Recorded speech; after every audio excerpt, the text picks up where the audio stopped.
Olá, olá, olá.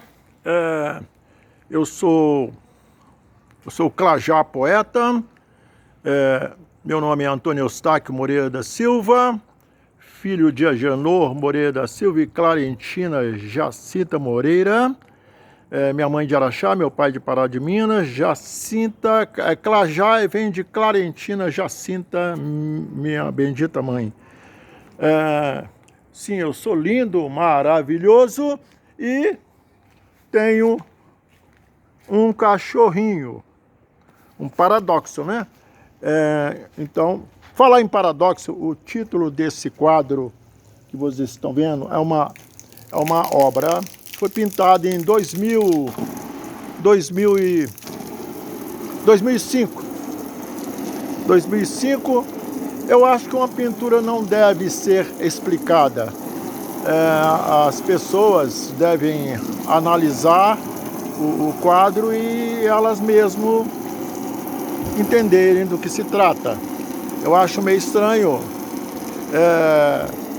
os críticos ousarem entrar na intenção do autor. Eu acho ridículo, mas é simplesmente ridículo. É isso mesmo, porque a arte não está sujeita à crítica.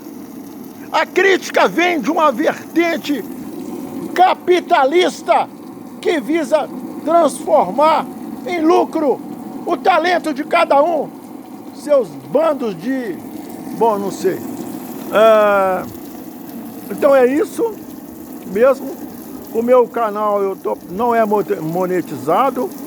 É o motoqueiro sem cabeça @gmail.com, tá? É o meu canal, não é monetizado.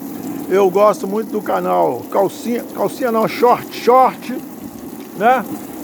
E eu acho ridículo esse pessoal que explica os quadros.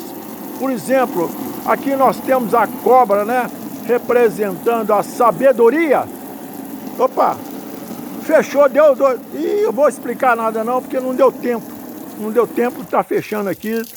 Não vou fechar aqui de nada.